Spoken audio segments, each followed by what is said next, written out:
terms of benefits, better off in work calculations, which all our advisors do with our residents anyway. We have welfare benefit advisors as part of our revenues team that also can do that exercise. So we know that people can get this information, and we know through this project as well they can access the tool. But clearly people are wanting that advice. And of course people are worried about losing benefits, and we all know, don't we, that the climate we're in now has made this even more challenging and even more fearful. So if anything, we all know the barriers, and I think we can all see that economically those barriers have increased quite significantly. So the benefits of partnership working, again, we've said all similar things in other discussions, but for us as an organisation internally, certainly one of the critical things for me has been the increased integration of our own working together. So Mitch works in our lettings team, which is part of a completely different directorate. Of course, what was recognised right from the outset, well, in order for this to work, there needs to be a much stronger integration. So we've moved, I think, away, and I think I can say this publicly, from a very silo-driven organisation, which I think many of you in the room probably could relate to a much, much more integrated. And I think we've seen right from day one the clear benefits of that. So certainly as an RSL, it's important that we bring housing and employment services together, and we're continuing to build on that. So for us, what's also been beneficial is the increase of Peabody services as a direct result of people being engaged in the HEX. Even in the building to the HEX launch, the discussions and the conversations and the work that we've been doing with our website generally has made a big difference. We also see that, as I touched on earlier, it's not just about residents being able to access through the selections and therefore being able to access and be signposted to our employability programmes, but it's also all the other supported housing related services that residents need to be able to access. We also feel that this is an important stage in helping to influence the G15, and again I'll assume that you all know the G15 is the group of the largest housing associations that have formed, and there's a number of G15 groups, but certainly the Chief Execs group is very keen to see how this work can influence the whole issue around homelessness, and again we're all working, I think, collectively hard on that one.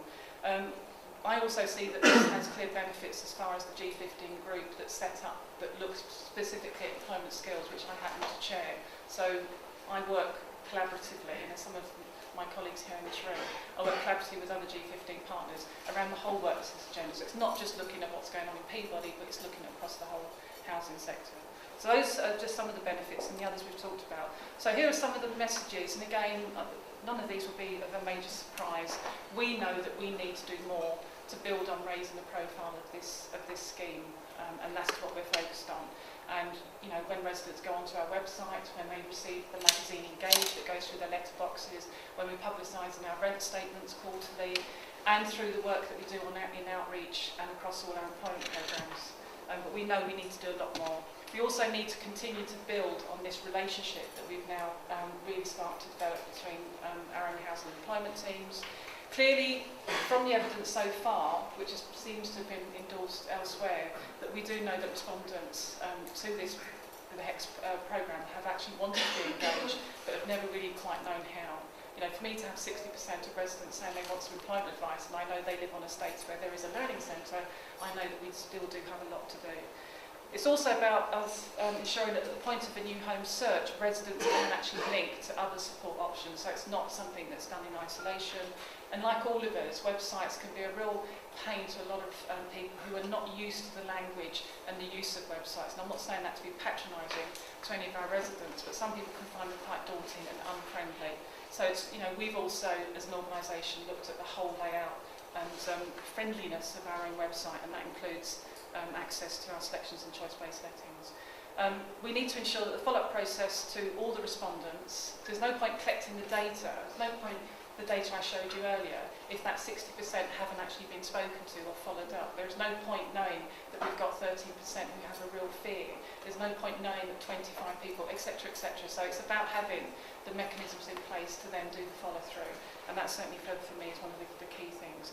We have a free telephone number, which we've always, well I say always, for a number of years that we've had, that we publicise to our residents, that they can ring to get information on their nearest learning centre, or if they want to get some signposting elsewhere but around employment training. But I know having a number that goes to one person's phone that doesn't have the right voicemail message on it that anyone could just pick up because it doesn't have a special flash or a special ring. So I need to look at how can I improve the free phone service that can be quite key, but also about improving links to other support. One of the things that we're also doing is, as Peabody, and related to this agenda, is that we're looking, and it's not original, and I wish I could come up with another word, so there's a competition and prize for somebody who can give me this word, is that we are looking to launch some pilot hubs, hub gateways. They're all used, I don't know what another word is. But we're looking to launch this in particularly in Islington and Southwark.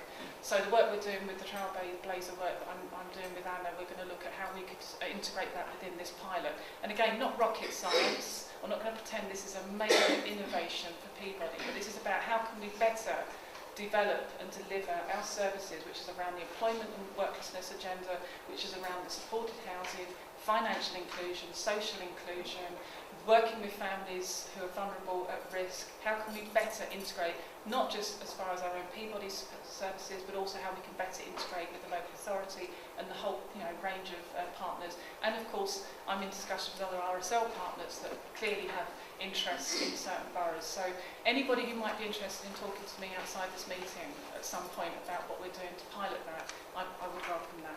So that's some of the key messages, and that's it.